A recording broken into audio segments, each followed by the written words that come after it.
মা বাবার সাথে ব্যবহার, আচার আচরণ অনেক সময় রাগের মাথায় খারাপ হয়ে যায়। নিজেকে কিভাবে সংযত রাখা যায়? দেখুন, ইসলামের সমস্ত আয়োজনই হলো সংযত রাখা।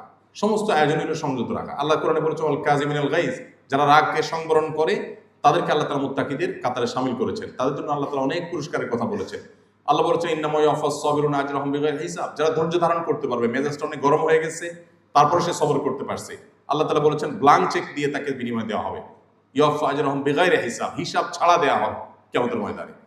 তো ইসলাম আমাদেরকে সবসময় কন্ট্রোলের কথা বলে। আমরা যে যত বেশি আত্মনিয়ন্ত্রণ করতে পারবো, আল্লাহ বলেছেন, ওয়াম্মা মান খাফা মাকামা রাব্বিহি ওয়া নাহান নাফসা আনিল হাওয়া ফাইনাল জান্নাতা হিয়াল মাওয়া। যে ব্যক্তি আল্লাহর সামনে দাঁড়াতে হবে, এই ভয় থেকে, এই চেতনা থেকে আত্মনিয়ন্ত্রণ করে, নিজেকে নিয়ন্ত্রণ করে, যে একটা জায়গায় মেজাজ গরম হলে আর একজনের সাথে আমি ব্যবহার খারাপ করলাম, তার গায়ে হাত তুলে বসলাম, মুখ খারাপ করে বসলাম না, আমি নিজেকে নিয়ন্ত্রণ করলাম, এটা করতে পারে জান্নাত তার জন্যই। অতএব বাপ মার সামনে মেজাজ হারিয়ে ফেললে, মাথা গরম হলে আপনার নিজেকে আত্মনিয়ন্ত্রণ করার অভ্যাস গড়ে তুলবা, বিকজ আপনি মুসলমান এবং এটার জন্য আপনি পুরস্কার পাবেন।